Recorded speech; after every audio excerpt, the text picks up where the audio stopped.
damsels, comma, but they are sadly all on the other side of the ocean, exclamation.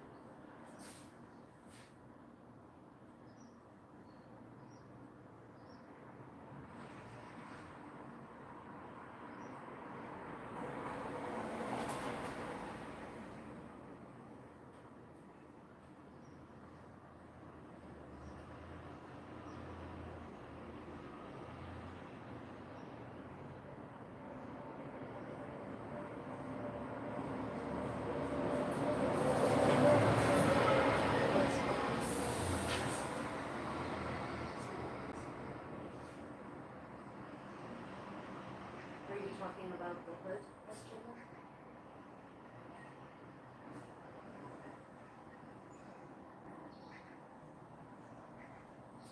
I have a collection of about 80 of them, period. Many of them original size, period.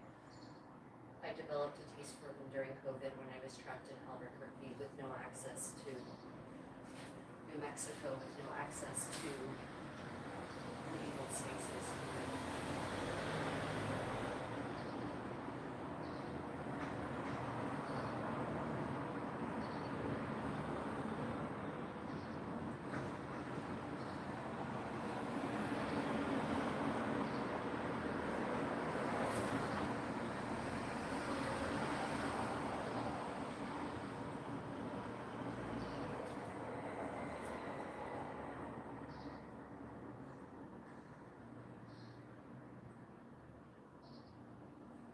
I'm thinking of offering a Zoom workshop, period.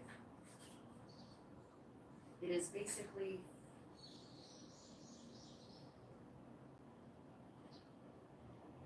hurdle workshop via Zoom, period. I'm just figuring out how to make the workshop work, comma, so to say, period.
Hanson? There seems to be a hater in this this comment thread, although I can't spot them for some reason. Maybe you can.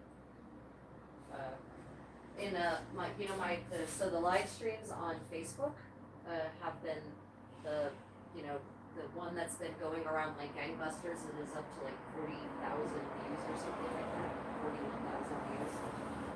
And it's got like 42 shares, 28 shares, 42 saves, 15 comments. Anyway, apparently there must be a comment somewhere in the thread that's deleterious, because there's a whole bunch of people saying, I like what she's saying. She's an educator. If you don't like what she's saying, just scroll on. It's basic internet etiquette.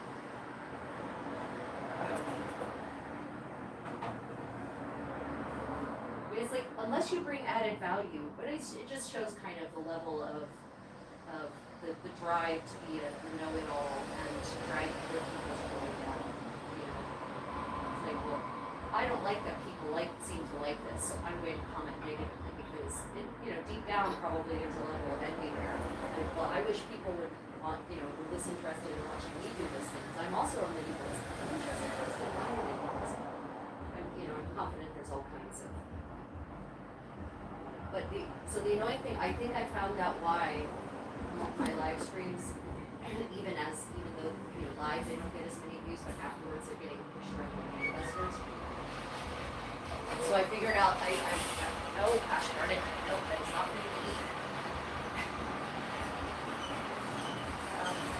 Anyway, so apparently, from what I think I managed to find out, to monetize for your live streams, to monetize on Facebook, for whatever weird reason, you have to have a whole lot of already done enough live streams to build up 600,000 minutes of watch time or something like that. And a certain number of something else, one other point. Of course, I haven't done it, I've just started live streaming. So that seems to be why they haven't monetized yet. But once they do monetize, they'll probably, just based on this feedback alone, 41,000 people, like, is getting shared around like crazy. Okay.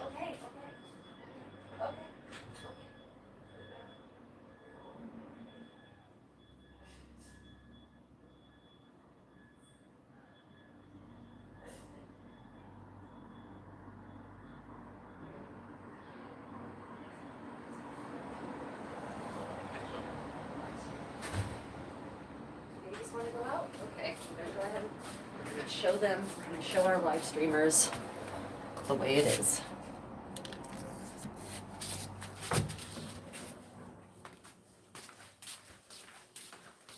You want to go out, Tommy?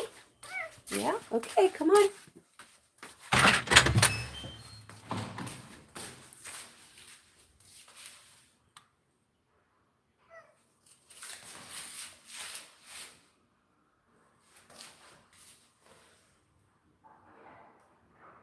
Oh, right. Yeah, that would be unpleasant.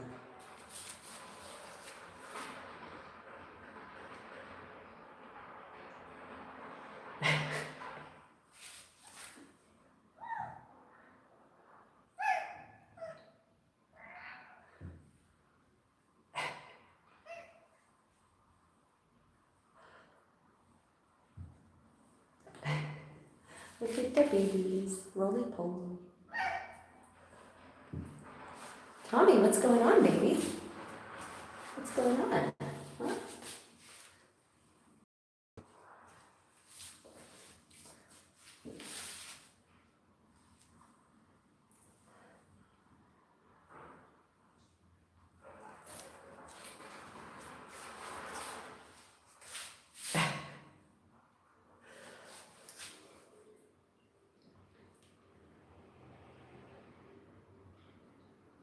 Oh, what was that sound?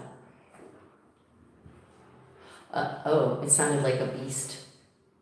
Look at the babies. Oh, wow. You still haven't picked up gotten a notification of the live stream, huh? They are all just roly-poly like crazy.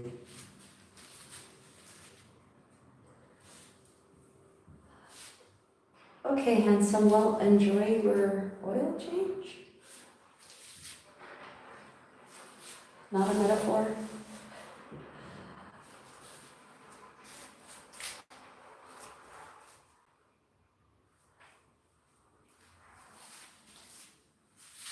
Okay, bye.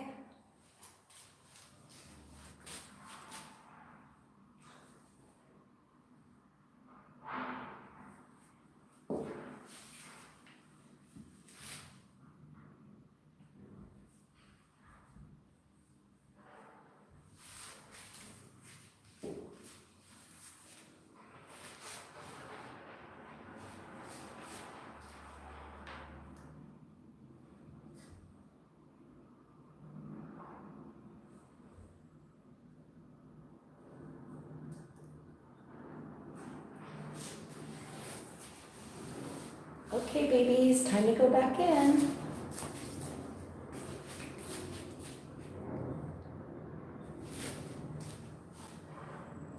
Time to go back in. In, come on, let's go.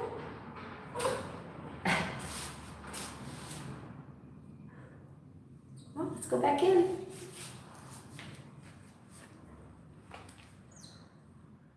Okay, Tommy, let's go. Yeah, good baby. Good baby. Go, back in. Go.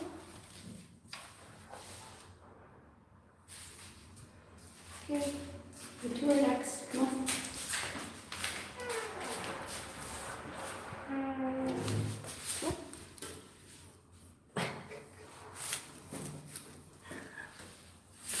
Back in. Okay, Chinny. Yeah, it's okay, Chinny. It's okay. Back in. Okay, back in, everyone. Let's go.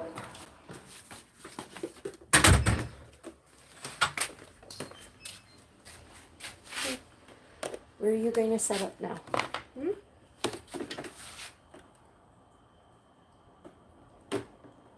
Oh, that's my phone.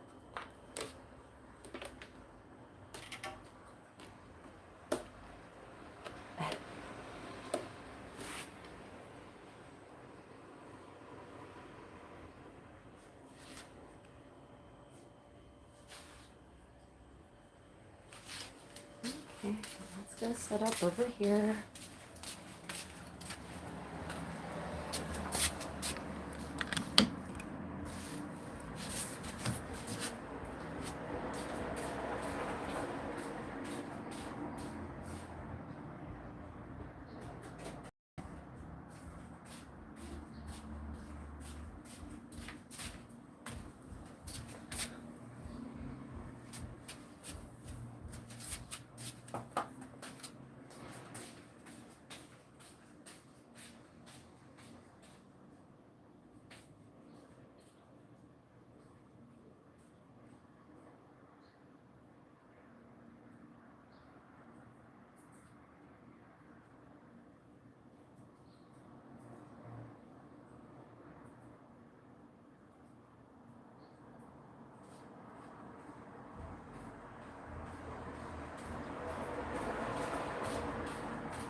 Hi, Big Guy.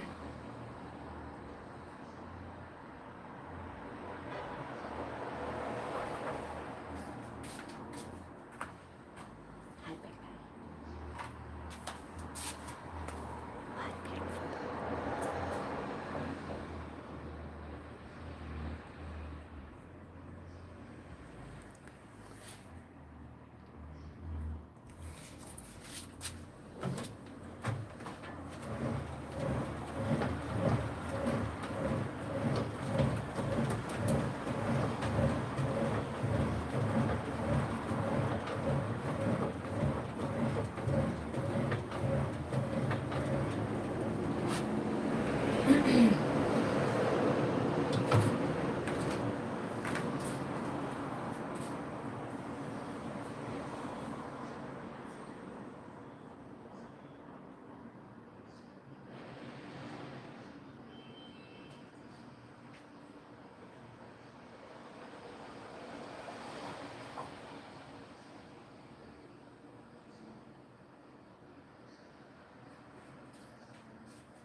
I will be in Delaware from the 22nd to and then from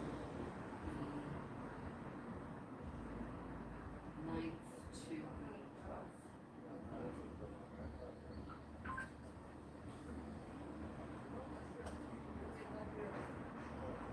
But I haven't bought return tickets yet, so I can extend that.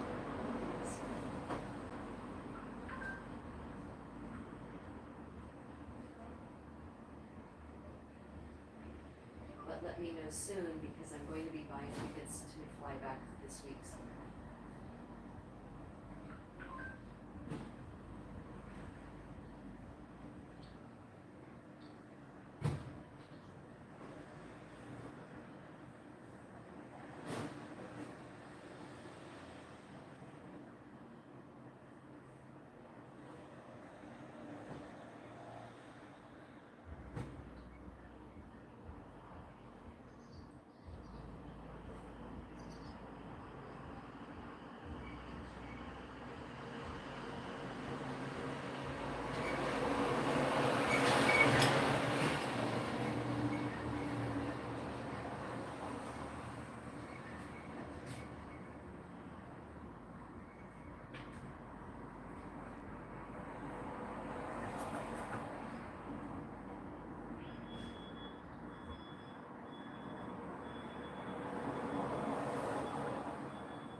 this place for casual dining isolation point. Next time I'm going to try their noodles, buckwheat noodles in soy milk.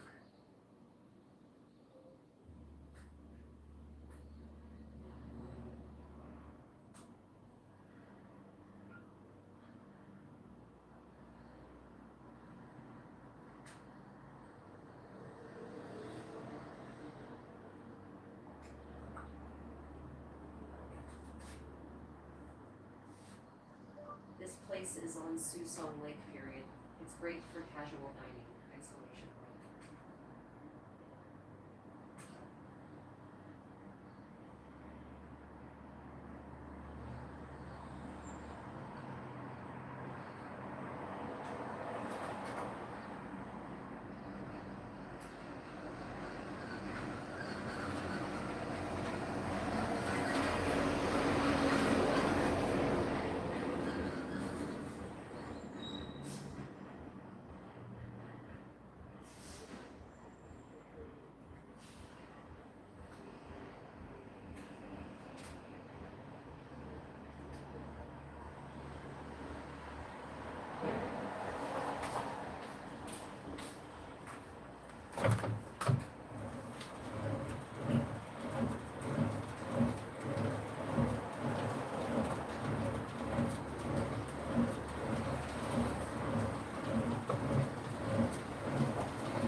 That sounds lovely! Exclamation point. Wonderful! Exclamation point.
Oh my god.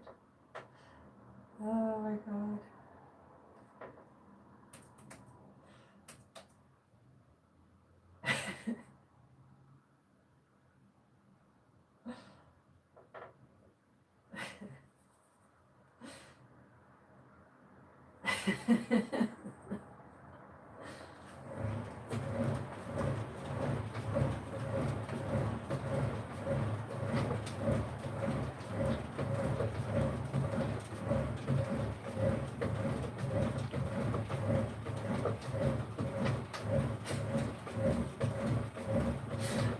Make sure to bring your toothpaste.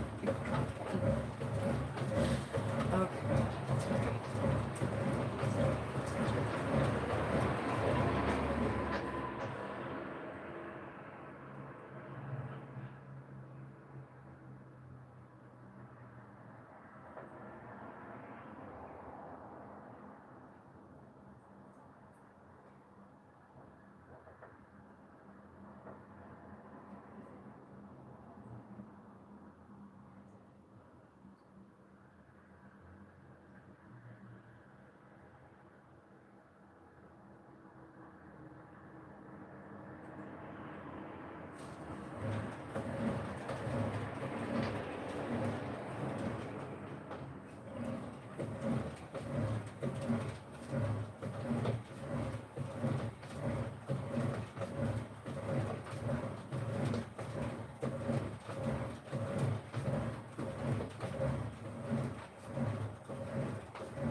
So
sumptuary laws are the laws that govern luxuries, and they cover everything, not just clothing. People think of them as the fashion police, and they are, but they're also the everything police. Sumptuary laws also regulate the consumption of food, starting as early as the 14th century in England, and in the 16th century, the laws get redoubled in Tudor England because the Tudors start going into massive debt to host crazy beasts. So, sumptuary laws also do, Hello. of course, like the ultimate luxury item. Let me turn myself off. I love autoplay where I click on a video and then I hear my own voice whether I want to or not. Please, I know other people like to listen to myself, but I don't know if they hear my voice sometimes, but it really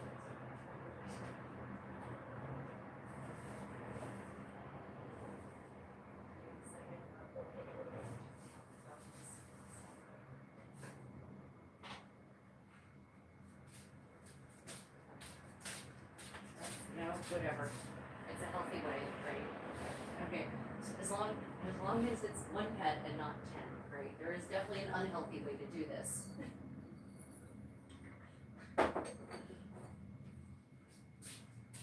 No. Seriously. I mean, they don't think about all the costs. Like, not just food, vet. I know, but still, vet bills, food, if you go away and there's not a family member, would they like to babysit 2 dogs when you travel? Because, oh, okay, well, then that's on them. Then you should have them sponsor a second dog. Next time say, I am accepting sponsorships.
Well,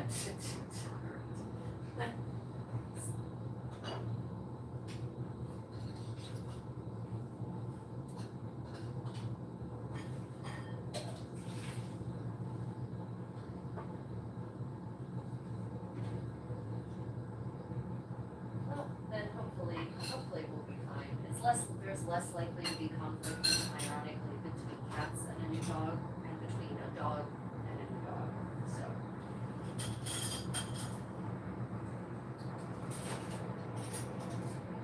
Yeah, people don't think about that, they're like, oh yeah, dogs love dogs, no, they don't, no. That's never how it works.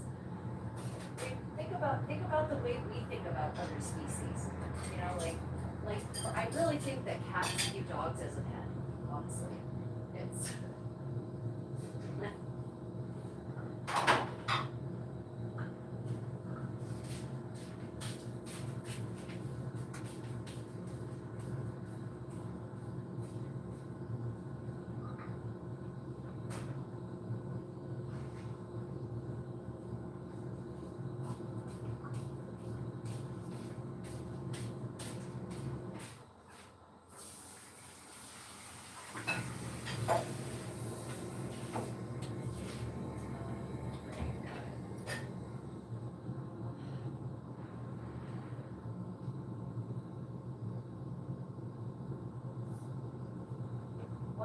why did you never take Felix back?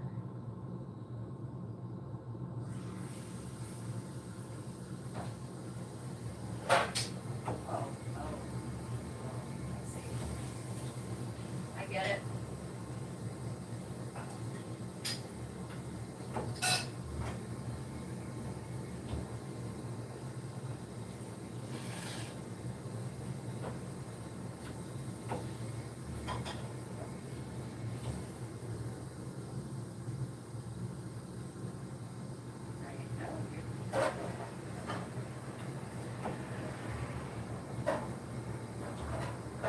Well, unfortunately, cats are very particular.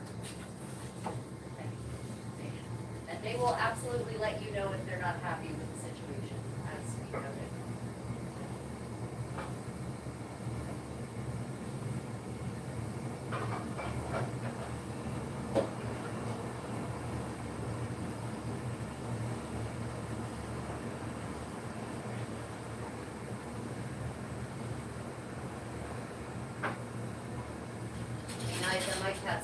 My cats nearly always do that. We go, like, we want to prevent that, we have to carefully remove any objects that would be temptations, because cats don't like it when you abandon them.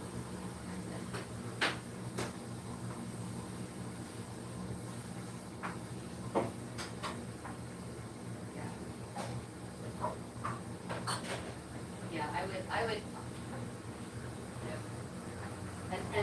So I have, they have a couple of actual cat beds, like not just boxes, but maternity cat beds. Invariably, when we come back from being away, even if we have our kitty sitter who comes every day and like spends time with them, etc., nearly always they have peed in the cat bed. Thankfully, I just pop it in the washing machine, so. Oh, yes. Yeah, I have a lot of, thankfully I've been able to recover most of the fabric they've destroyed, well, that they christened, but yeah, definitely. That is a thing we need to do.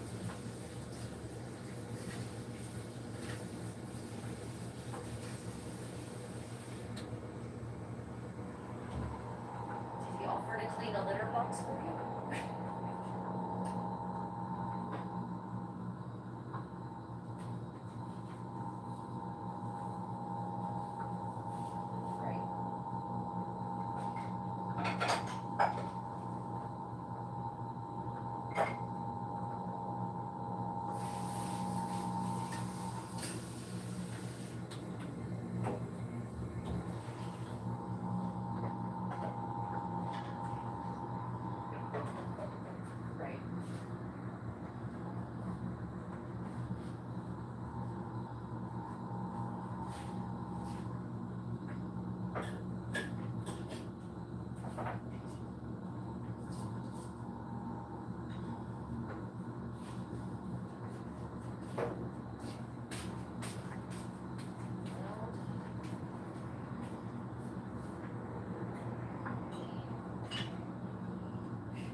It's like, and then you say, but really there are other ways you can express this affection, please.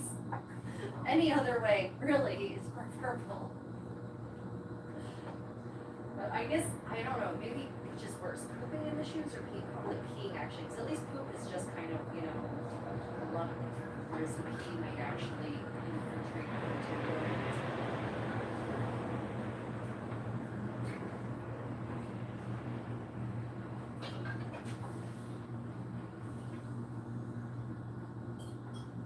Yeah, I mean, you could have tried soaking them in a bucket of, like Nature's Miracle would be equivalent, but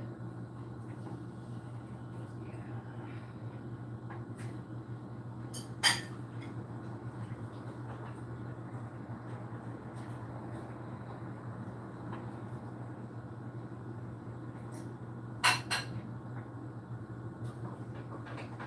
Oof, yeah, that would be creepy. I will tell you that Navi, our last, the latest, and probably for the last little while, rescue kitty, has grown up to look almost exactly like Princess, the kitty who disappeared. So I had no idea that was going to happen, right? She was just, when we adopted her, she was a 5-week-old scruffy tabby with no particular note, right? So I had no idea what her markings were going to be, and she really has turned out to look very, in fact, I often catch myself calling her Princess. So it's a little creepy. It's a little creepy. I joke to myself and feel half-heartedly joke that she's actually the reincarnation of Princess coming back to live with her family again. But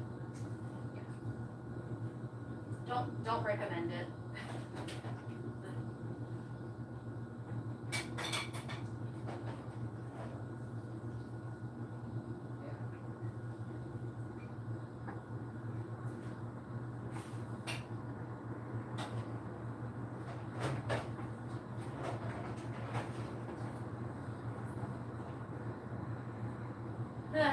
That's fun. That's fantastic. Perfect. Perfect. I don't think you need to rename that dog. Oh, that's too bad. Yeah. I mean, could that be that they don't know if it is, or does that mean they know it is not? Oh, I see.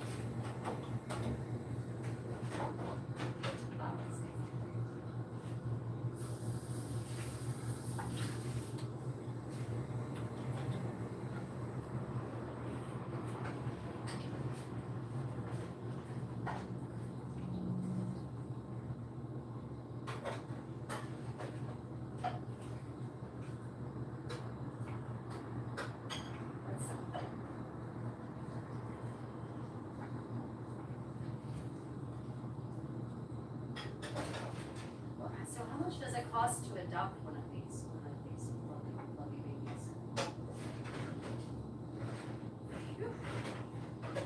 I mean, I'm assuming that covers the cost of the rescue process and, yeah. I mean, if you think about it, you're getting a key-ready dog, so it's not too bad actually.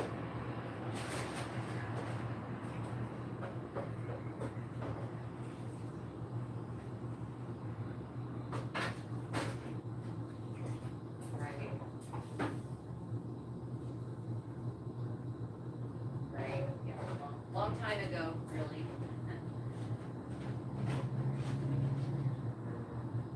It really is. So many things.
How old are these dogs in general?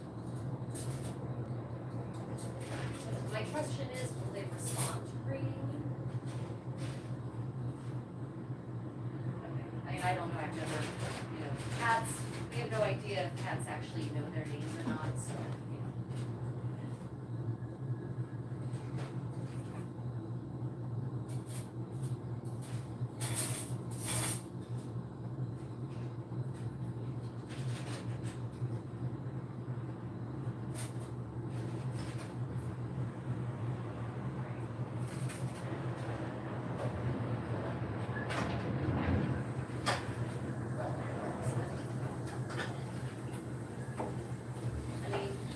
Tundra sounds very, like the name a movie star would name their child, right? That's what that sounds like. One of these really ridiculous newfangled names that are just stupid.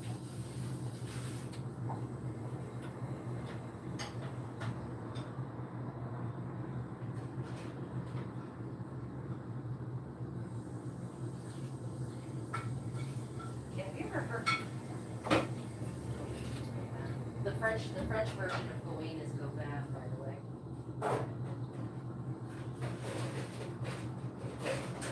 Because everyone knows in English speaking world, literate English speaking world, know Gawain, but almost no one knows his actual name, which is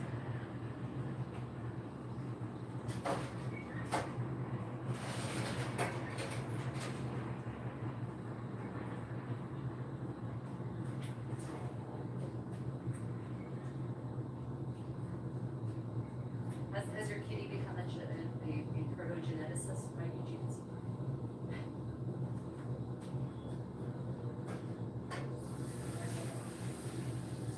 Oh, right, okay, yeah. All right, you said Felix, right? Yeah.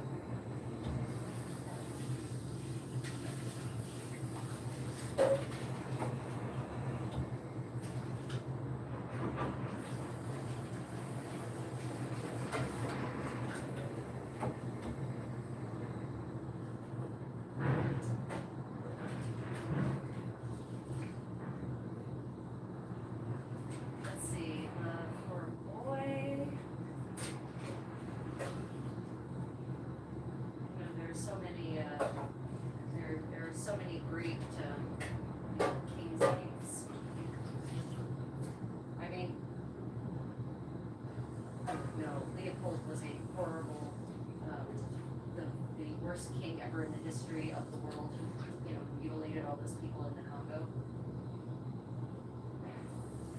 The Belgian king who literally would have his hacked off if they tried to flee the slave plantations. Yeah, wouldn't go there.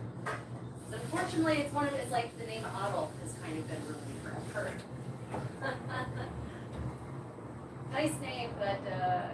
And I'm confident there are plenty of Americans who have no idea that Belgium was actually, whenever someone talks about the horrible things America did to the Indians, we have greater quantity because we had more centuries to do horrible things. Leopold only had like 10 or 20 years, and he managed to wreak horrors you cannot even imagine.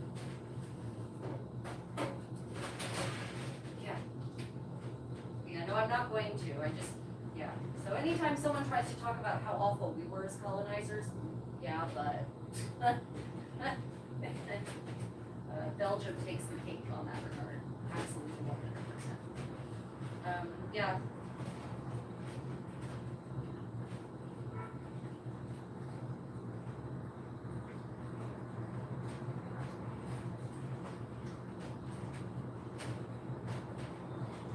Oh, wow. That's interesting.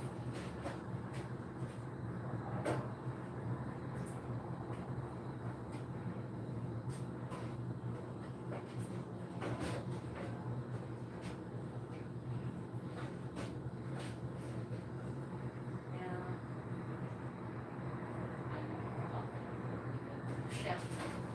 I mean, or even just the trauma of losing your buddy is lowered your own defenses, right? Like,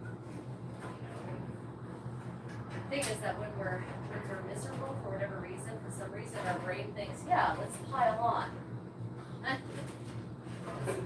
This one thing isn't enough. Let's think about other things that make us sad and scared instead. Well, thank you, brain. That's so helpful. Appreciate you. That is the way it goes. So, yeah. Well, there's Galahad. Galahad could be good. Yeah, Galahad could be good. Yeah, because everyone wants a Galahad. It does, and of course Galahad was the virtuous knight of the Arthurian Round Table, right? He's like the only one who doesn't, sleep with other men's wives and destroy innocent people. Galahad would be a good choice for a boy. I've always liked Eloise. Because Eloise and Abelard. Eloise was a 12th century woman who was very educated and a deep thinker and a philosopher and a very prolific writer. So I mean they're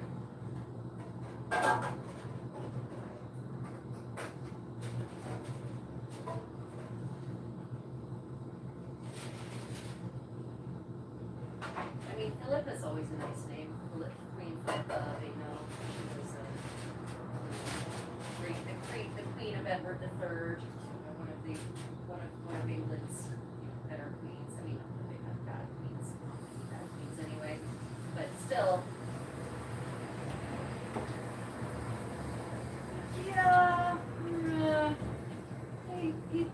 He basically took advantage of his teenage protege and got her pregnant. So maybe not so much. I mean, are you not familiar with how their story ended?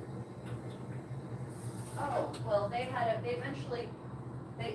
clandestine marriage, which her family did not approve of, by the way, and her brothers found them sleeping somewhere because he absconded with her after the marriage, and he wasn't giving her the proper due and rights in public of a proper marriage, and she was a noblewoman. So that's a real bad plan. That's a real bad plan. And her brothers found him and cut everything off. So they finished their lives not living together, and she wrote all these love letters to him, expressing her deep and undying affection for him. And he basically wrote back and said, yeah, we need to move past that stage of our life is done.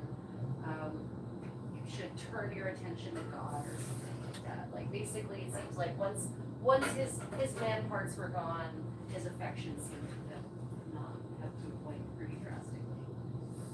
So when people talk about them as the great lovers of the Middle Ages, I'm like, do you not know the story? Because it's not. They're not. She was like 15 and he was 30 or something like that. Which, I mean, I guess, okay, in the Middle Ages, different situation. I'm less concerned about that than the fact that he was put in a position of trust. He was her tutor, right?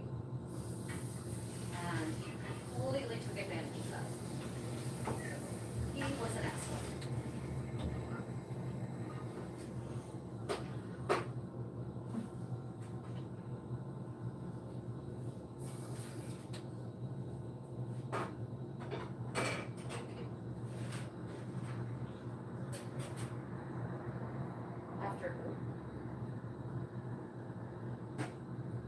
Oh, yes.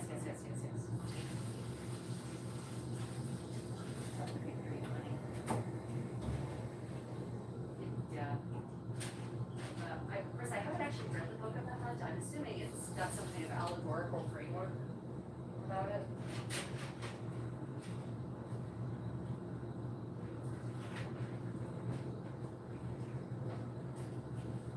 Oh, I see.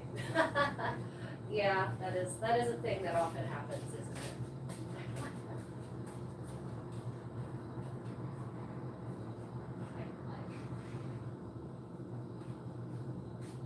Yeah, I think so.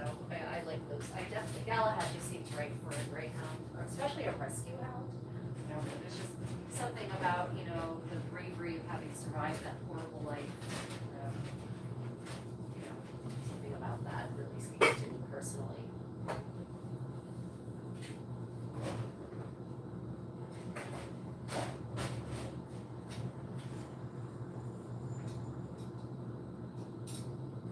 Okay. Why? Okay. No, it's your dog.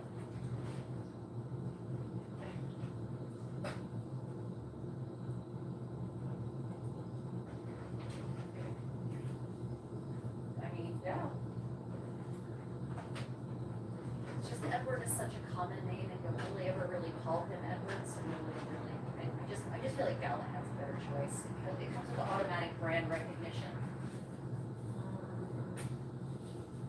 You know, if you were going to show this dog, which I know you're not, but I know you're not, but if that's what you were going to do, and you know, his name was going to be read out all the time by some snobby sounding MC, a different conversation, but everyone's just going to call him Edward.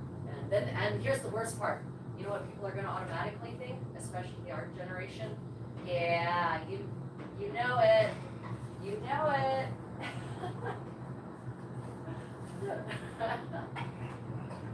That's the first thing, because honestly, when you said Edward, that was the first thing that sprang into my mind, just automatically because of pop culture, you know, references that are all over the place.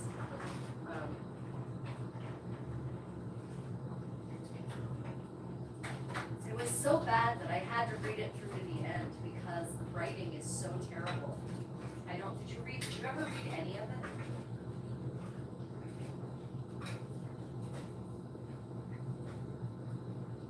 It is terrible. I know, the host was fantastic. It's like, how are these from the same person?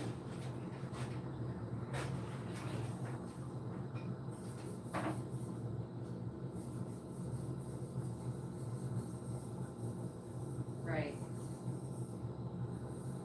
Right, no, it was amazing. I don't get how they came from the pen of the same author.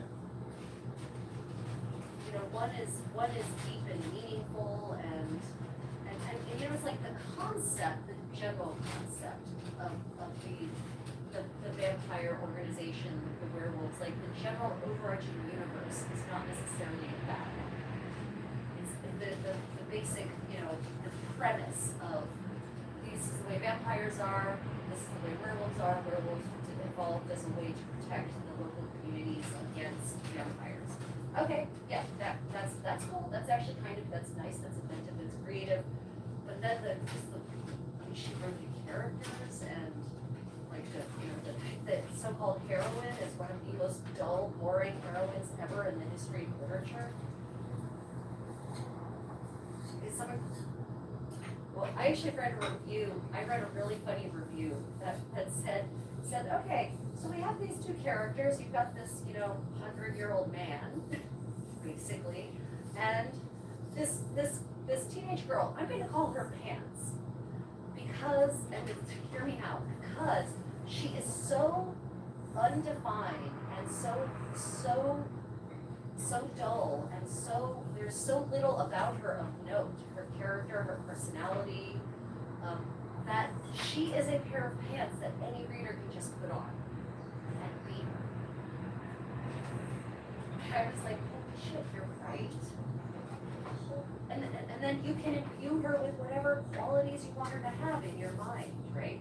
But I literally couldn't put those pants on because I'm like, she has no wit, she has no intelligence, she's got nothing special about her at all except she smells nice. Like what kind of character is that?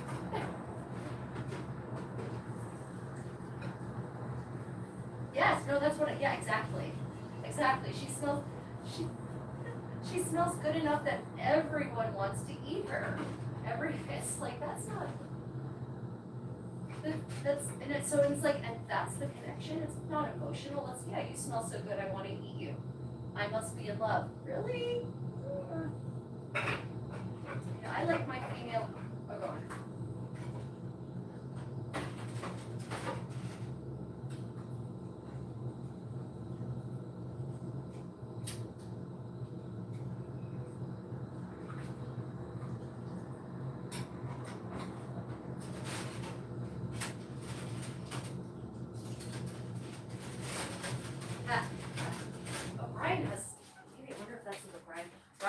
here, how to become a Dark Lord and die trying. Looks like it would be fun.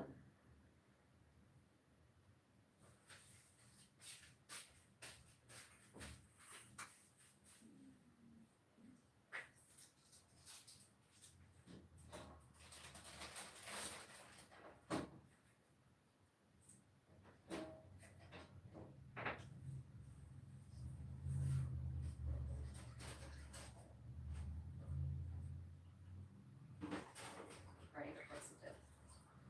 Trilogies are the purview of the fantasy world.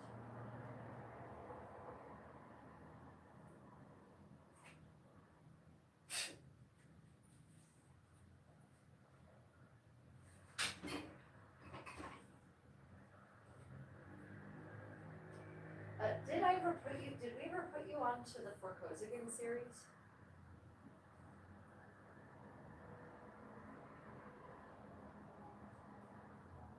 You should read them all.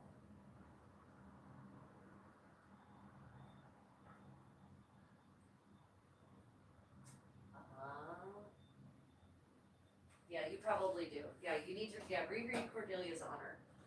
You definitely reread that and then keep going.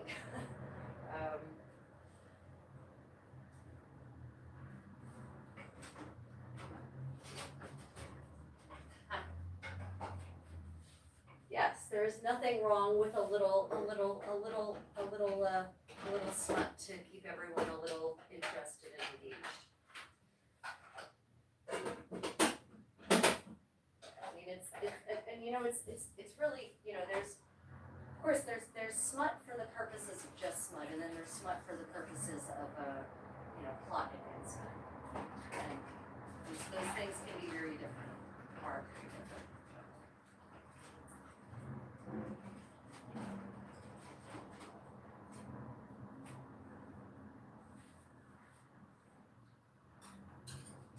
Oh, yeah.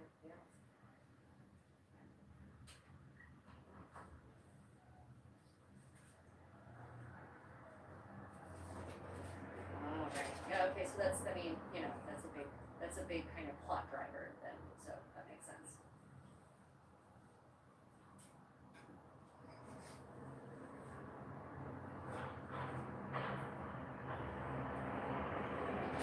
I think it will be very lovely. So pretty certain you're going to walk away with a hound, or I guess start the process of walking away with a hound? Yes.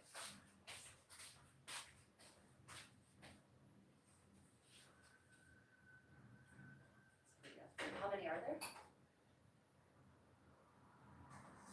Nice. Yeah, those are pretty good odds, I have to say.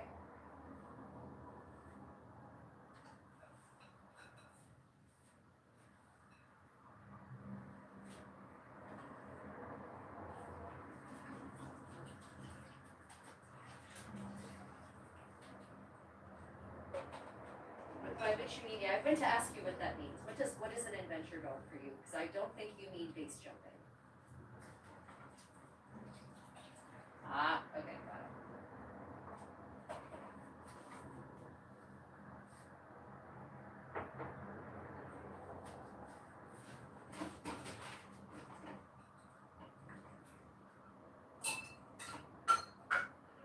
If dogs were allowed at Pensick, would you bring them? No, I was just wondering, just because, at a 2-week camping event, that might have a different perspective on having a dog versus.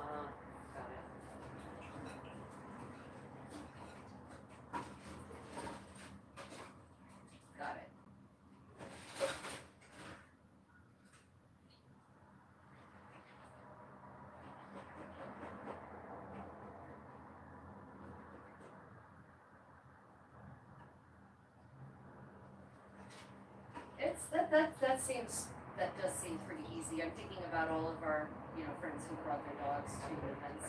I mean, Kate and I got away with it by just putting their dogs on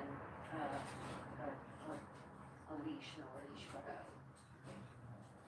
a long line. Yeah. But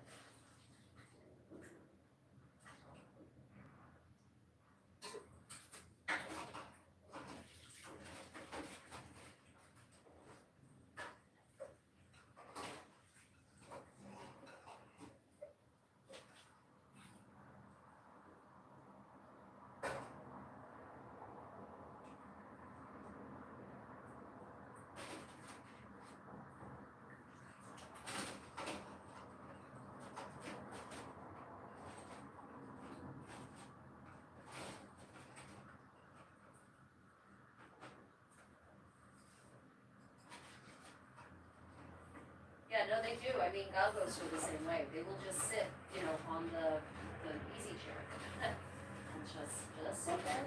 Just sit there.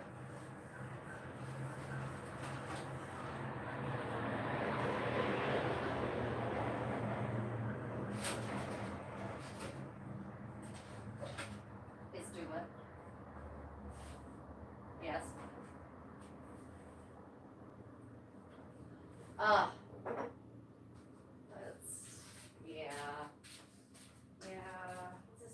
It's especially not easy if you don't get to the kind of places where they are. Which unfortunately, seriously, the biggest potential pot for that is unfortunately this year, Penzing. Unfortunately, I don't think you're gonna meet any, didn't really notice any single gentleman. So, yeah.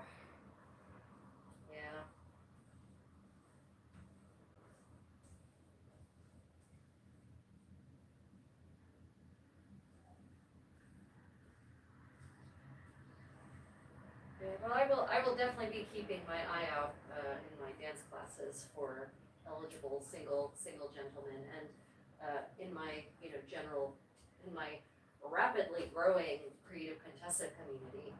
That's just it's crazy how it's just suddenly taken off both on YouTube and on Facebook. The live streams I've been doing on YouTube have been hitting 20,000-30,000 people. So. And people who are actually bright, like a lot of people who aren't, and they're just fucking trolls, excuse my language, we need to die.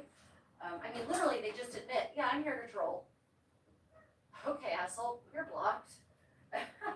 They don't even pretend. They just literally say, yeah, I'm gonna troll her to each other, and they talk to each other. These trolls talk to each other in the live chat about how they're going to troll me.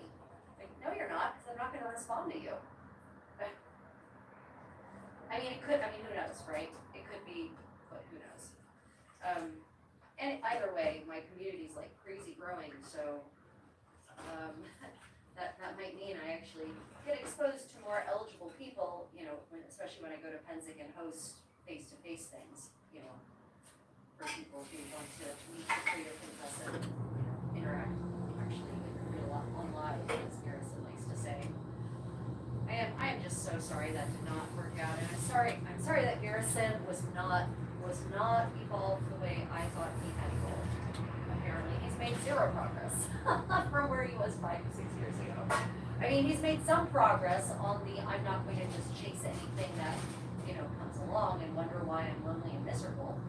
I mean, I guess that is progress. I thought being around strong, intelligent, educated women all these years would make him realize that you don't get that from a woman who wants to be controlled in that way.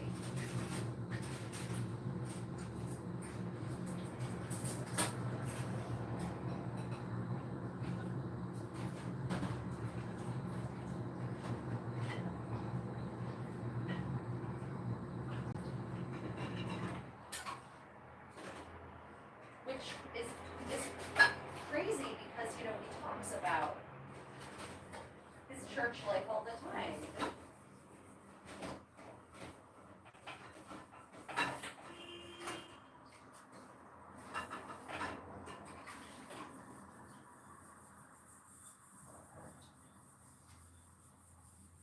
Wait, he said what during his the dump conversation?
well, yeah, but I mean, but it's a question of, okay, but are we talking linguistics?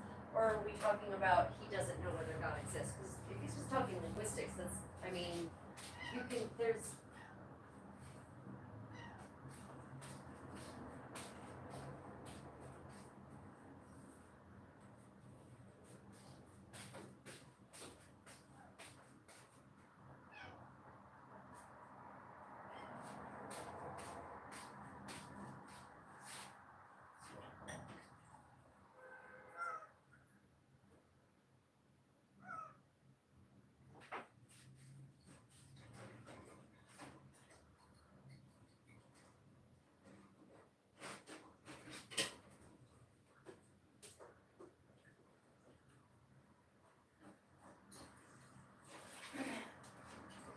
I mean, honestly, the answer is probably, in most cases, they're all shades of the same God that we all understand imperfectly because we're pathetic little humans who, you know, trying to understand the nature of God is like a flea trying to understand the nature of a human. That's how I view God. If I even think on it, I don't even know, honestly, there are many days where I don't think there is anything beyond this life. There is nothing greater in the universe. And that's just how I feel. Like literally it's not, I haven't intellectualized myself at this point. I just don't have any, I don't know. I do not have a sense of God existing, so. It's not even based on any events. Like it's not like, I mean, yeah, I haven't had the easiest life, but I also haven't had the hardest life. So it's not even. I can rationalize God. No, I can rationalize God into existing, but it's not a feeling I have. So you know, everyone says, well, how can there be a God if there's so much suffering in the world? I'm like, well, free will, and how are we supposed to grow as souls if God just does everything for us and makes everything good and easy, right? So like I can rationalize God into existence, no problem. Intellectually, I can argue for the existence of God, 100%. I do not have any internal feeling that such a being actually exists. I will be very pleasantly surprised if such a feeling actually exists, but I have no feeling that such a being exists. So yeah, I can absolutely rationalize my way into God existing, into a Judeo-Christian God, into pretty much any of them, except for some of the very, I mean, hell, I can even rationalize easily the Greco-Roman pantheon into existing, because that actually makes more sense for the shit that's happening in our world than a benevolent creator God. But yeah, I just do not have that internal sense. I do not. And it's not even a question, it's not even like, because faith is blind, right? Faith is belief, but faith is more than just belief. I just don't have a sense of the existence of God at all. I don't feel it in any way, shape, or form. However, I do believe that Christ's teachings are extremely valuable and a good way to live your life, so.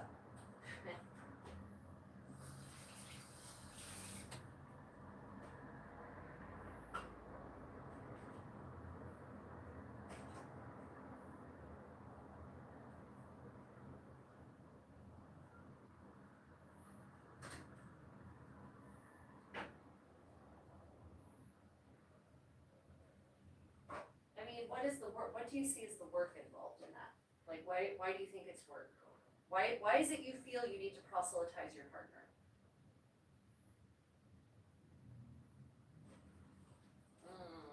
Yes, but we've moved away from a lot of the ways in which you were raised, for the better.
no, there's definitely an important distinction.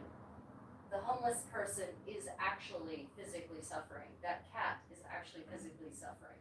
The person is not actually physically suffering, you just imagine that they are.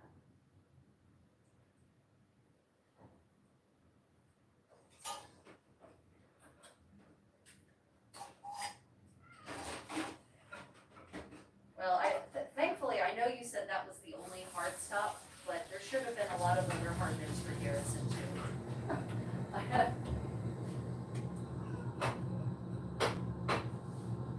Oh, I see, okay.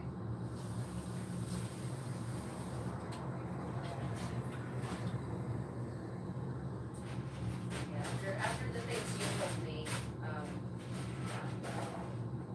yeah.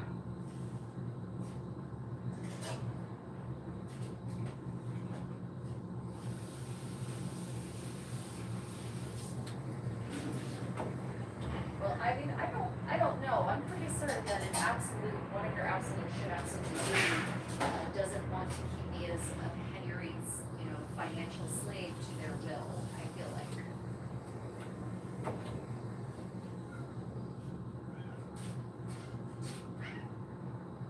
That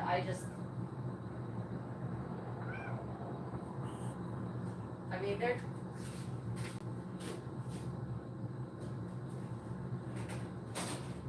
yeah, I mean, I didn't think that was something, I didn't think that would have been an issue. It just didn't occur to me that this was going to be an issue. It really, I thought he realized that for happiness, he cannot have to just because the company, it's like all the women in his life are strong women. It's, and even Kate is pretending to be a whatever Greek Orthodox spouse, but she's not.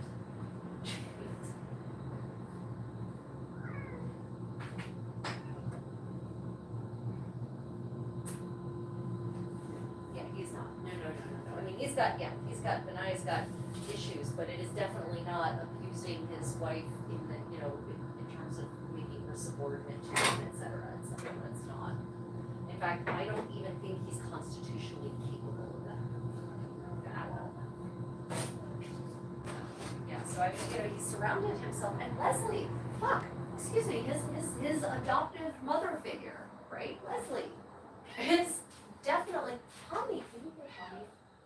Honey, what is it, baby? Oh my gosh. No, I'm not letting you out into the hall again. We already went out into the hall today. Let's wait. No, you already went out into the hallway. We're not going back out. I don't like just standing there. It's boring. And I have to, because Honey, no. No, baby. No going out. Here, go into your kitty bed. Let me get you your suckle blanket. Come here, onto your suckle blanket. Let's go suckle blanket time. Come on. No, your suckle blanket's over here.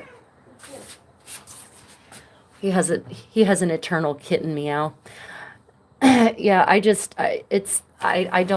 not understand. I don't get it. Like it doesn't make any sense for the women who surround him, and he wants an interesting partner. He wants someone who does fun things, and yeah, I'm really sorry that didn't work out. I really am. I thought we'd finally done it. But no, I agree with you. The online dating is a shit show.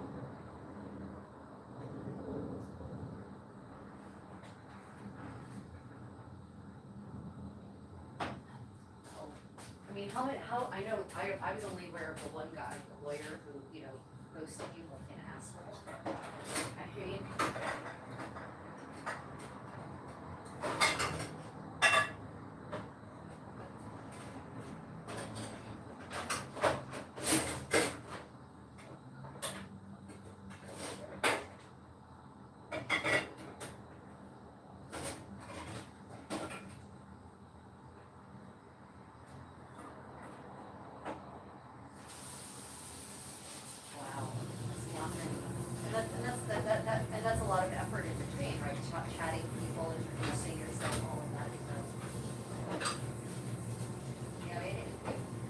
have the same problem I have, which is, you know, I have very specific desires in a partner.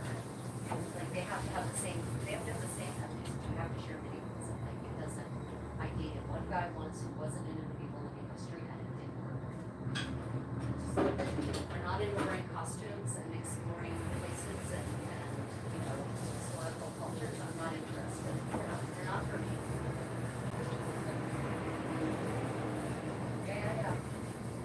Yeah. Yeah, sure. But they have to be willing to wear funny clothes. And it's not just willing, they have to enjoy it, they just want to. I can't tell you how many cross pairings I've seen that none of them worked out. None of them worked out. I have a German friend who married this newspaper reporter, and he was as mundane as you can get, really. And I get that because the reenactor who is a piece of garbage, so, okay, fair enough. But they, you know, he came to a couple of events and he had some bar, but he was miserable to tell, he had no freaking clue. No enjoyment whatsoever. And they would surprise me, they tried to do it, so together. You're right, it doesn't have to be legal, but it has to be, you know, there has to be some desire to explore fantasy and realism. Yeah.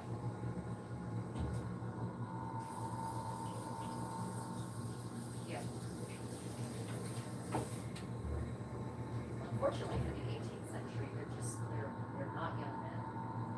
I mean, I used to dance with the Dover English country dancers, and I was younger than them by multiple decades. Multiple decades.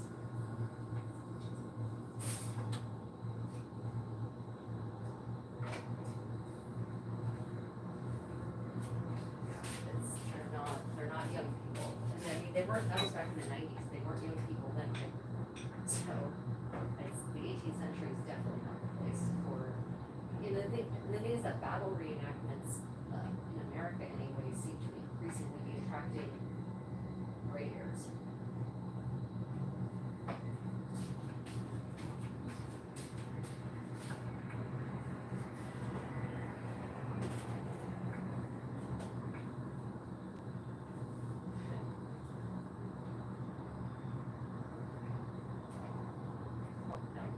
That is not you can't go there, because that reflects, it's not about the Mango Mussolini himself, it's about the thinking that allows that to be acceptable, right? That's a more profound problem.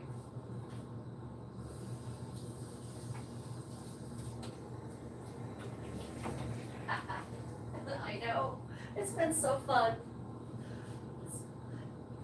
So gratifying. So gratifying. I mean, it's made me so happy. So happy.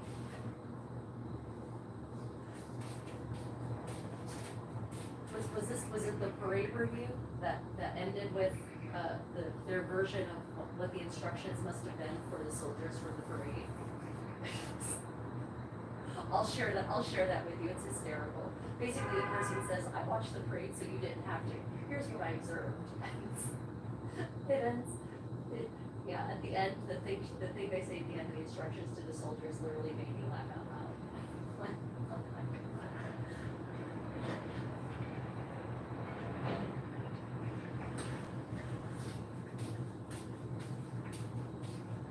That was a protest. It was absolutely a protest march. And I'm going to bet, I know for a fact, I'm 99% certain that the brass in charge of that particular parade literally said, "We're going to do this, so no one ever wants to do this again." And by no one I mean, yes, absolutely, good term, malicious compliance, yeah, 100%. And you know, basically, I'm pretty certain at the Pentagon they said, "Yeah, we'll give him a parade.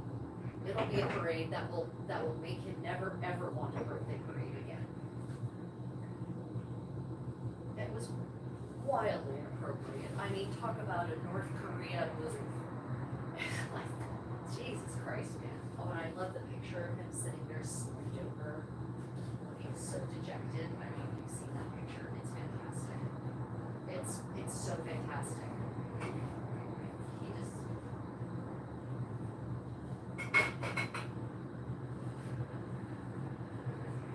Yep.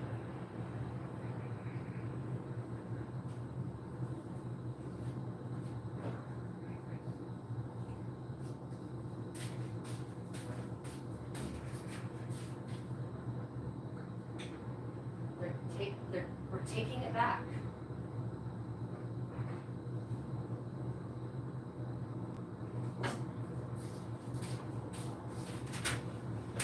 No, like we're the actual free, and we're the actual free, because we're out here freaking putting our lives on the line. And, you know, especially considering how some, you know, our former police forces have responded to free and clear assemblies. You know, I tell you, the number of people who got out. If I'd been in, I'm kind of angry Ryan didn't go, but I think he was in a school tracking it actually. He might also be worried about that being a strike against him for getting hired in a federal job, so there's that. Yeah. As a soldier, he wasn't allowed to be politically active, or not like soldiers aren't supposed to take an obvious political stance, with good reason. Not that that's enforced in any way, shape, or form under the 90s, obviously. But now with this administration, he doesn't even feel safe expressing his political preferences, you know, at all, because then he doesn't get hired. So, yeah. Yeah, sorry. So,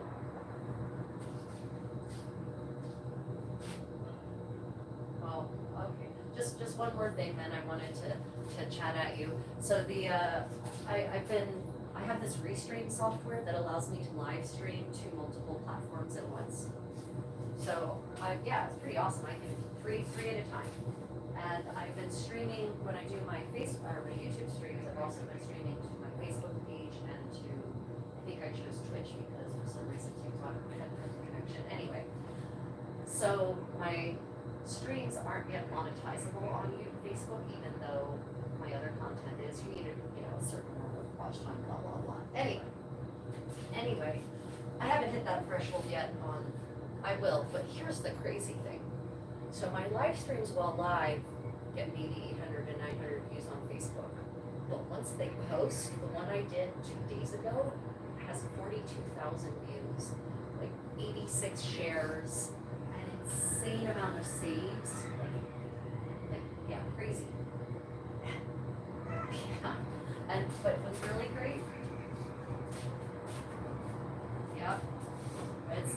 Facebook literally told me, they sent me a message and said, you've once more earned your rising star creator badge. As a consequence of this, we will suggest your page as a page for people to follow, and push your content will have more reach. But what's interesting is, of course, there's always some stuffy, snobby reenactors like, that isn't the way they did it, and she should be showing it that way, because no one ever wore just their silk velvet frontlet. It's the latest.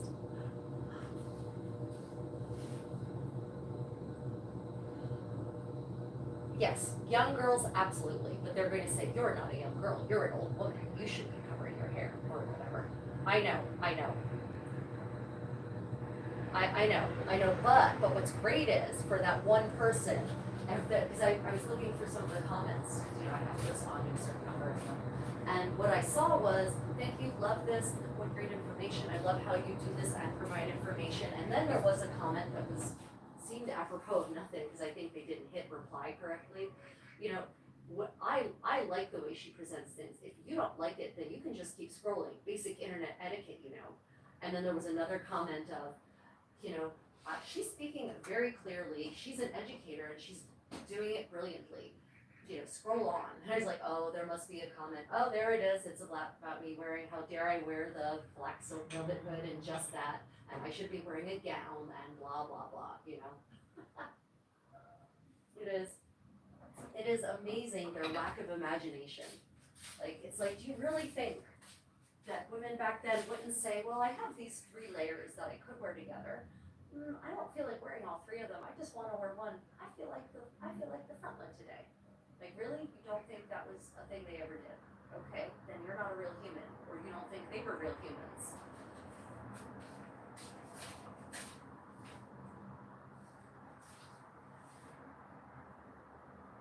No, absolutely not. Yep. We are. We have no standards. They had standards that we don't know because they didn't write them down, but we assume they had standards.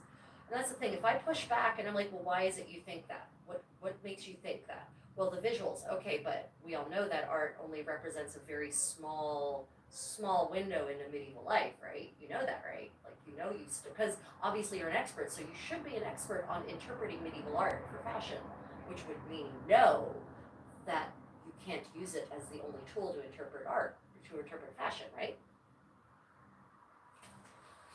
Yeah. It's amusing. On the positive side, those comments generate more comments. So unless they're like, if they're not vile troll comments, I generally leave them up. You know, if it's not an ad hominem attack or if it's not gross, I would even possibly leave an ad hominem attack if it's just not a gross ad hominem, because I don't want that kind of content under my content. That's not the community I want to curate. But and it's funny. It's like you realize that you are just supporting me and putting this video in front of even more people by making that comment, right? You do understand that's how this works.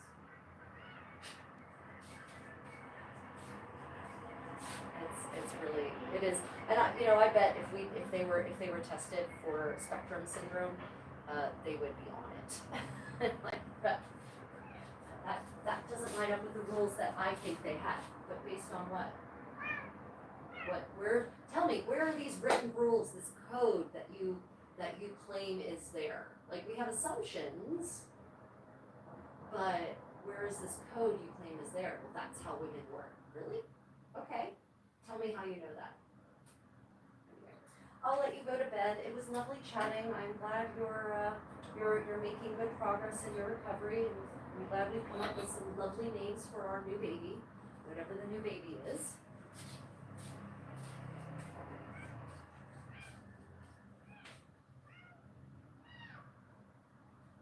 Okay.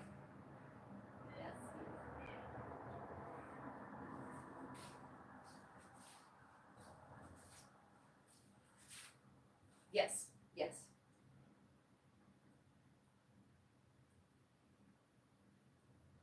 Nice. Good choice.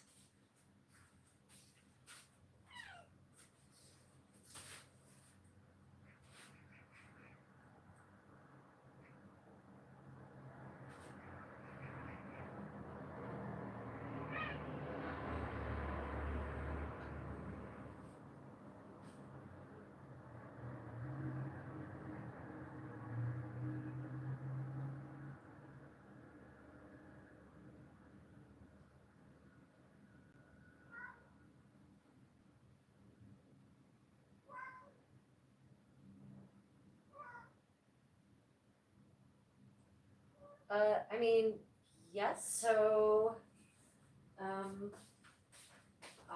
have certainly seen pendant leaves line or pendant leaves, no, pendant sleeves line. However, I cannot think of any. Wait, okay, hold on a minute. Let me just pull out the book. I don't. So that's wool, right? And part of the beauties of wool is that you don't have to line it. So. Wait, okay, so you mean when you say it's disappearing into the rest of the dress, what is it you mean?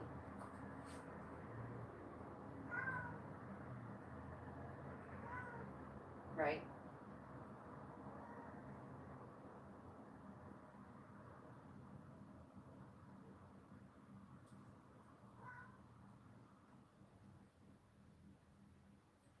I see what you're saying. Well, an option you could consider that might have been done is actually, instead of lining it, why don't you finger loop braid some gold finger loop braid, something quick and easy, like maybe the bend the lace bend is a really fast. It goes together real fast, and it makes perfect piping kind of thing. I'm trying to remember, what was the tapestry on which that was based? You said it was a tapestry, right? Was it the one where they're like doing silly things and like playing games in the garden?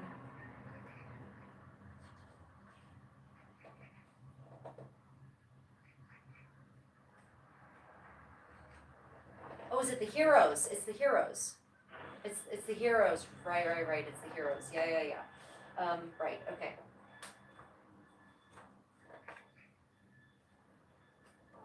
No. I mean, no. You don't. There's no reason you should. It's not. The color that something is in a tapestry doesn't necessarily reflect the color something is in any other place. Yeah. Yeah. So I'm just. Yeah. So when it comes to that style, because it's the pendant sleeve at the end of that period, right? So I don't have any evidence of that being lined. That when it's cut like that, like if it's just a band, then it's lined in fur or something like that. Usually fur.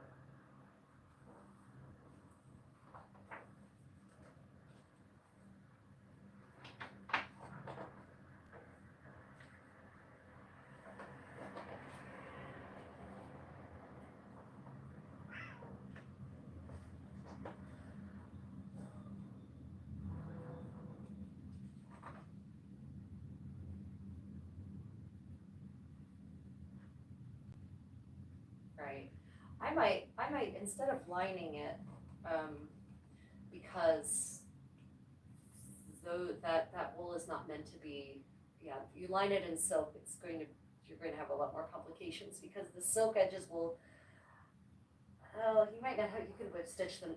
I mean, you don't have to turn it. You could actually, because the leaves, especially if you cut the leaves so that they're on the bias, then the edges won't fray really so I mean you could do it, but it would be my recommendation is to do a lace bend like I was doing for the Reta and use that to outline, basically outline the entire thing, right?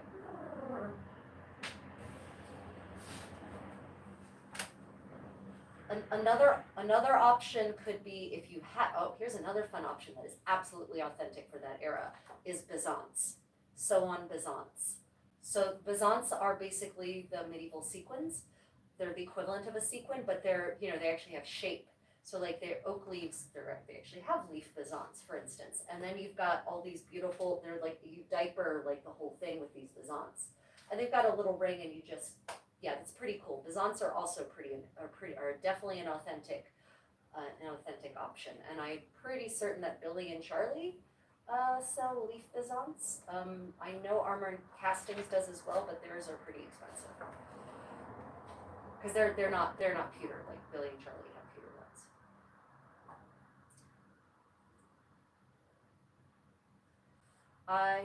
I did it. I taught it in one of the live streams.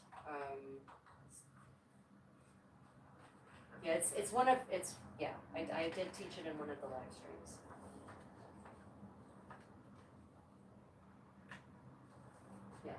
Yes, hold on a minute. Let me find my phone. I'll do it right now that I'm thinking about it. Okay. Lace bend.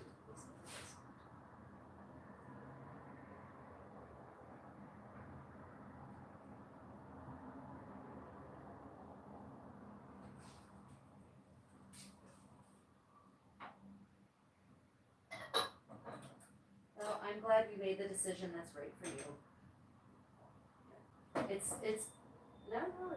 It's a hard decision. Look, I have also, trust me, I've had in the past I've had to make decisions to miss Pensick for various reasons, so I understand.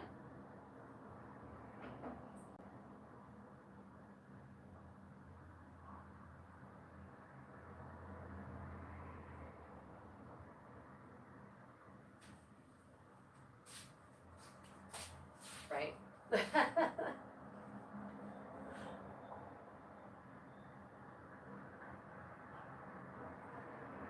Okay, I mean, you know, sometimes a difference of fabric, a different color, and it's like a whole new project, right?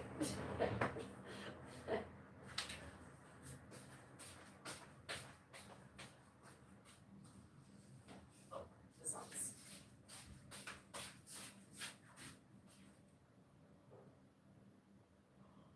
Yeah, you definitely, so you see, I have limited myself to 5 projects at a time, and that is enough to keep me like engaged.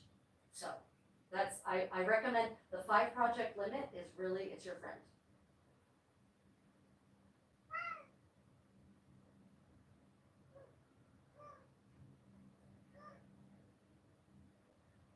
I mean, that'd be great.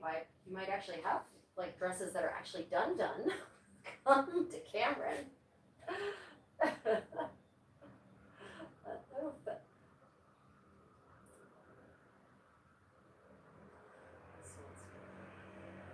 But we never patterned the overgown for you.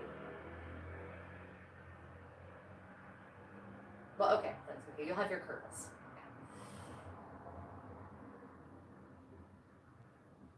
Oh, that's true. Yeah. Which that video keeps cropping up on my every time I go to. Oh, you know why? Because on the notebook you actually wrote down. You put the timestamps for it, and I have that notebook. It's one of the notebooks I'm actively using right now. It's one that was, you know, I asked you to write down. Yeah, I said, hey, could you go ahead and watch through and get the timestamps for me?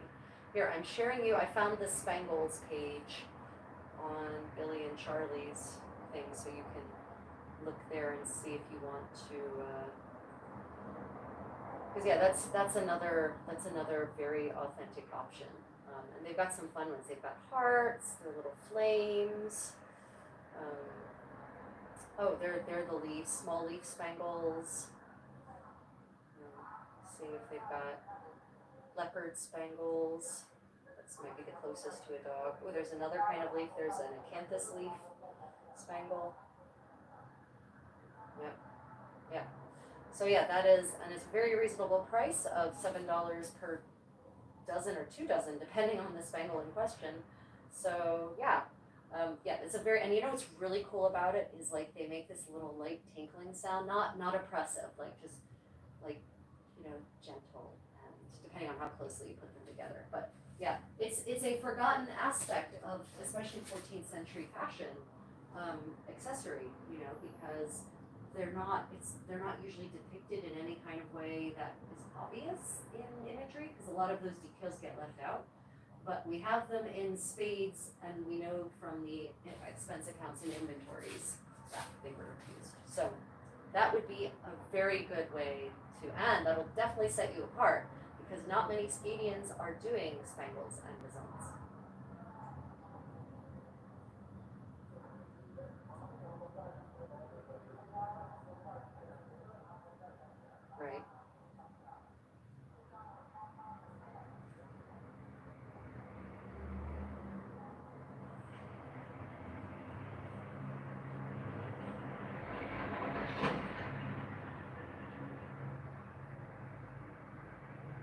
Right, right.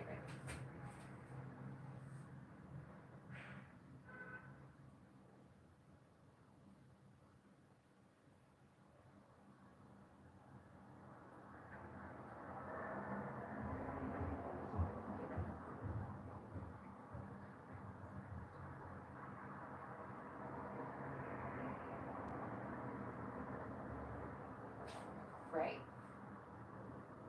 Now,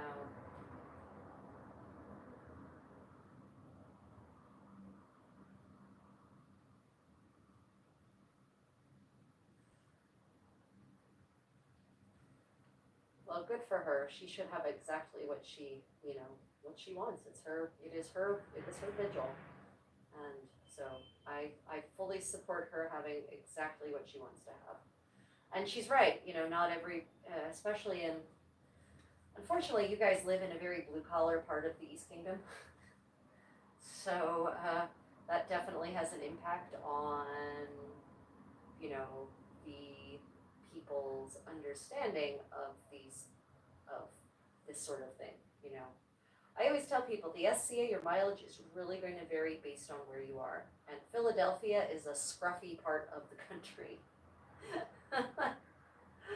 uh,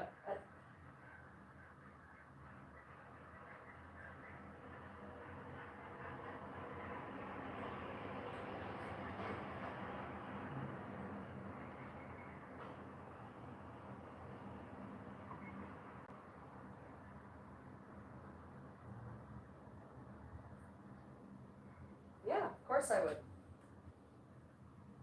No, the second you said it, I thought, why not? Why don't we start a branch local to you, and you can be my scout and tell me, you know, like, I think Caitlin would be a fantastic fit. Um, yeah,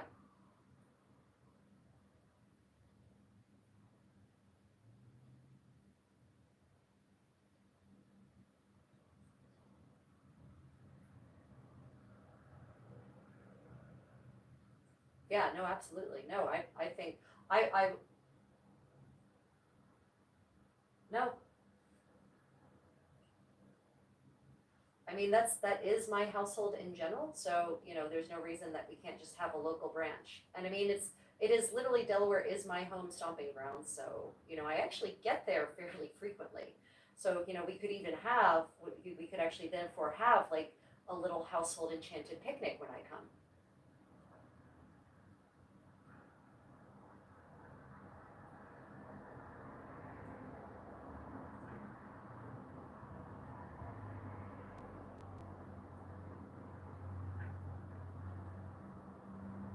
Yeah, no, we can absolutely build it up there. And, we can invite people who want to be part of Leaving the Dream, and that will also be a good feeder for our Pensick encampment. I just wish we could get some of these people to leave who are established to leave their established groups. Like, don't you want to be part of the immersive thing? You can't do that if you keep camping with these people. I mean, that's why I left Drachenwald. I love. Go on.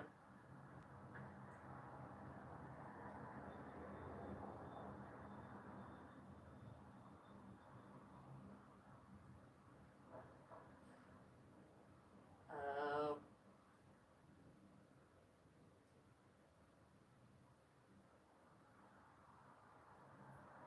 I see. Yeah, no, that was. Did we not tell them how we got completely buggered by our neighbors?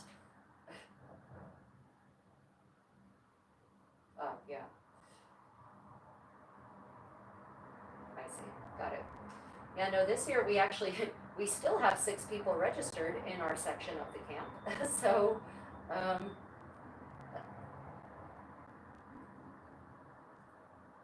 wait, Bohemond is also registered with us? Oh, let me make sure no, no, you're right. Let me make sure. Yeah, I did tell Karaidok that. Yeah, no, that was awesome. Bohemond, what a great guy. Really awesome of him to do that.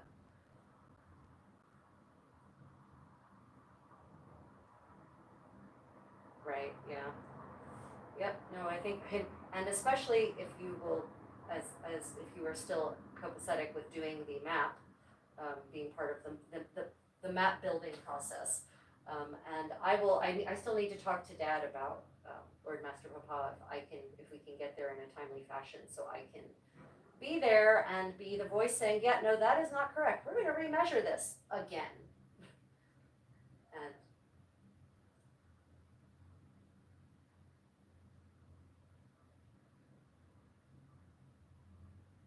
oh, good, yeah,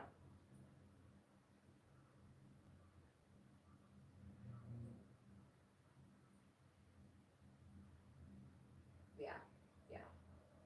Yeah, I'll reach out to him and say, just so you know, Eleanor will be handling the map, and she will make certain that we actually get our, that all of us get our appropriate allotment this year.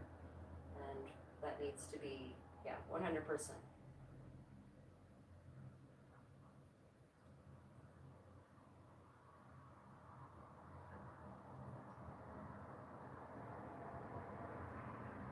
And I will definitely see if I can, get there to be on the ground. But hopefully also Karaidok will have learned that he can't just trust those jerks, like those miscreants.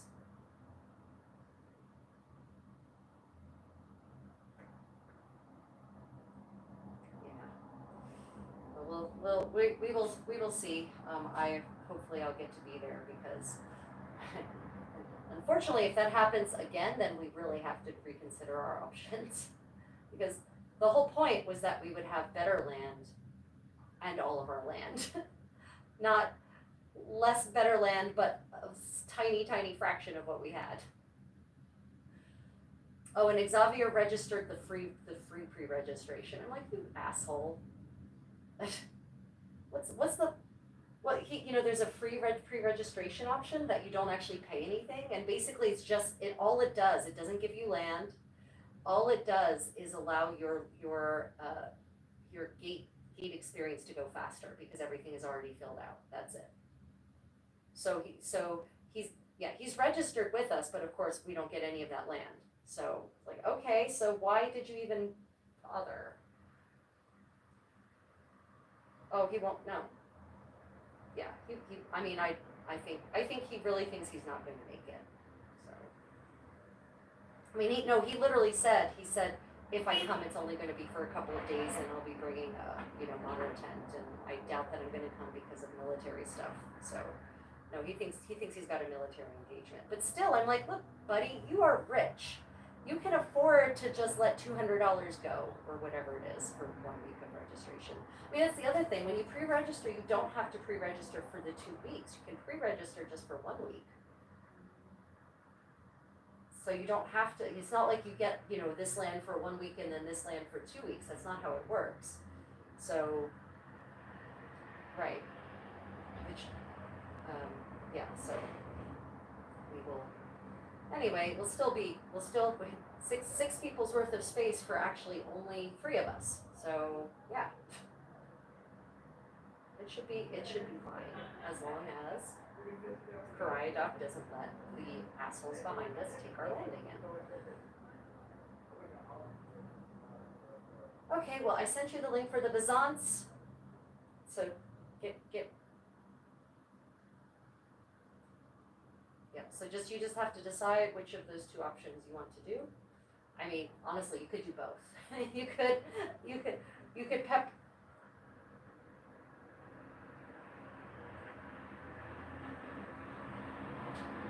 I mean, yes, you can outline the boundary of the sleeves in the gold lace bend, and then pepper the entire thing in between the boundary with the Bizance. Why not?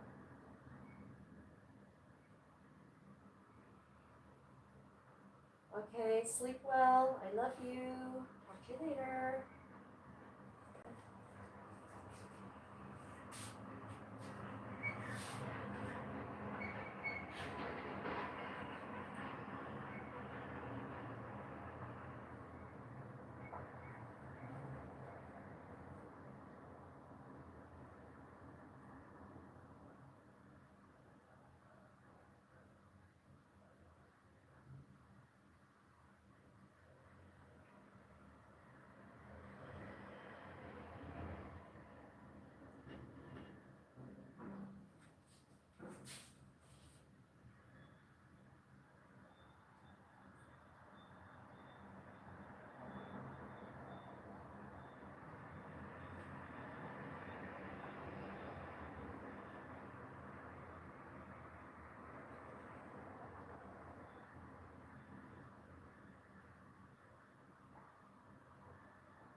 So different kingdoms, it seems that almost all polities across all of Europe started developing sumptuary laws in the 13th century. Sumptuary laws in the 13th century period. Not just kingdoms, comma, but city-states in Italy as well, period. And contrary to popular belief, it seems to have been not just about maintaining the distinctions in social strata, social status, comma, between the social classes, comma, but also about the real and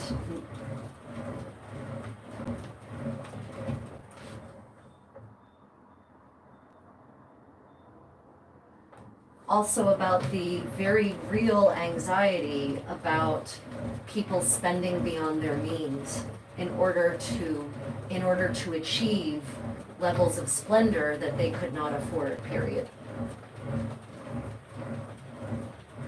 The other problem is that thereby putting them into major debt, period. Comma, thereby putting them into major debt, period. The other problem with massive investment in luxury goods is that most luxury goods are perforce of a foreign variety, comma, are imported from elsewhere, comma, which means that the economic resources of any given polity end up somewhere else, period, thereby draining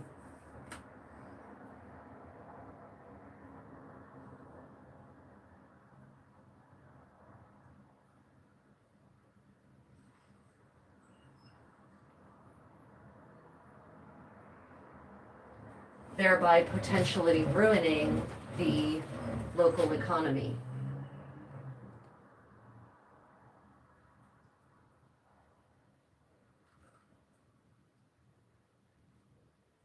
Rather than funding local artisans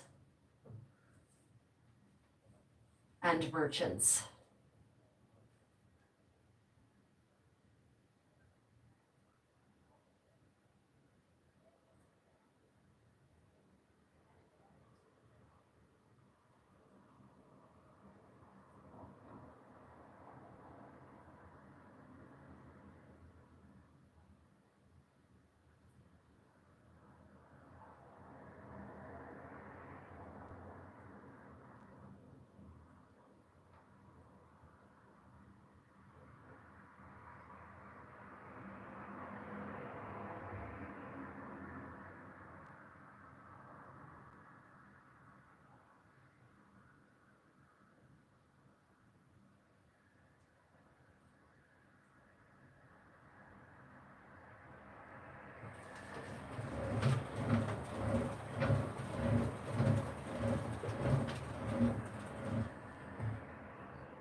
To the modern mindset, comma, such laws may seem oppressive, comma, but most people are missing the major economic impact of overinvestment in foreign luxury goods, period.